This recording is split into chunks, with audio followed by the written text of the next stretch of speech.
วันที่ 30 มังกร 2026 นี้อยู่ที่ห้องว่าการกระทรวงป้องกันประเทศได้จัดพิธีประกาศเลื่อนสั้นนายทหารขั้นสูงสั้นพลโทขึ้นพลเอกและประกาศแต่งตั้งของรัฐมนตรีกระทรวงป้องกันประเทศโดยการเป็นประธานของสหายพลเอกวิไลหลาคำปองกรรมการกรมการเมืองศูนย์กลางภาครองนายกรัฐมนตรีผู้ประจำการคณะเลขาธิการศูนย์กลางภาคมีบรรดาต่างหน้าจากคณะจัดตั้งศูนย์กลางภาคห้องว่าการศูนย์กลางภาคห้องว่าการสำนักงานประธานประเทศห้องว่าการสำนักงานนายกกรรมาธิการป้องกันชาติป้องกันความสงบสภาแห่งชาติและบรรดาสหายการน้ำกระทรวงคณะน้ำกรมใหญ่ห้องว่าการกระทรวงกรมกองอ้อมข้างกระทรวงป้องกันประเทศและบรรดาสหายที่ได้รับการเลื่อนสั้น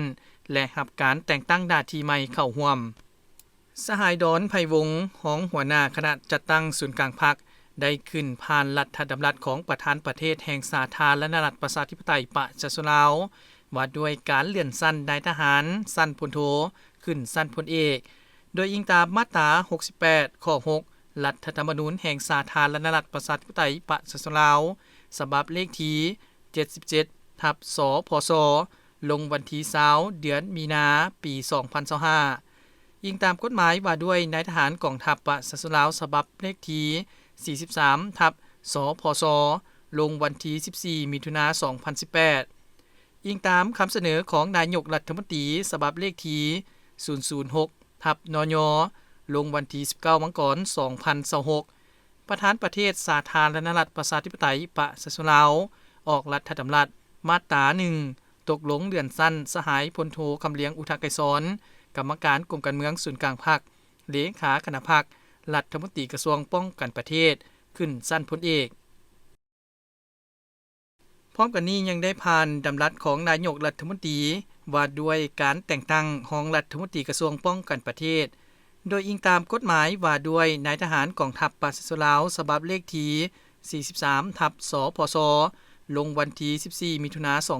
2018อิงตามการตกลงในกองประชุมคณะเลขาธิการศูนย์กลางภาคครั้งวันที่19ธันวาคม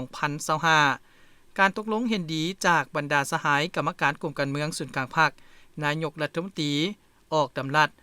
มาตรา1ตกลงแต่งตั้งสหายพลตรีกงทองสุขวงศ์คณะประจำภาคกระทรวงป้องกันประเทศรองหัวหน้ากรมใหญ่เสนาธิการกองทัพเป็นรองรัฐมนตรีกระทรวงป้องกันประเทศโอกาสนี้สหายพลเอกวิไลหลาคำปองได้แสดงความย่องยอสมเสยต่อบรรดาผลงานที่การทำกระทรวงป้องกันประเทศญาติมาได้ในระยะผ่านมาพร้อมทางเรียกร้องให้การนำกระทรวงสืบต่อกำแน่นแนวทางนโยบายของพรรคเป็นเจ้าการซี่นำบรรษาเวียกงานของกองทัพเอาใจใส่ก่อสร้างภาคให้มีวิทยาศาสตร์ที่ทันสมัยตามทิศถือคุณภาพเป็นกกแนะใส่ให้พนักงานมีคุณธาตุการเมืองนักแน่นปรับปรุงระเบียบแบบแผนวิธีเฮ็ดเวียกเป็นหลักแรงในการซี่นำพาหันลงก่อสร้างรากฐานการเมืองให้มีความสงบการปฏิบัติเวียกงานต้องประสานสมทบซึ่งกันและกันยกสูงความสามัคคีภายในและเพื่อนมิตรยุทธศาสตร์ให้แน่นแฟ้นสอดคล้องมีประชาธิปไตยเป็นเอกภาพในการจัดตั้งปฏิบัติเวียกงานสืบต่อซี่นำพากองทัพประชาชนลาวให้ดับมือเข้มแข็งก้าวหน้าและทันสมัยสามารถตอบสนองกับหน้าที่การเมืองของกองทัพในระยะใหม่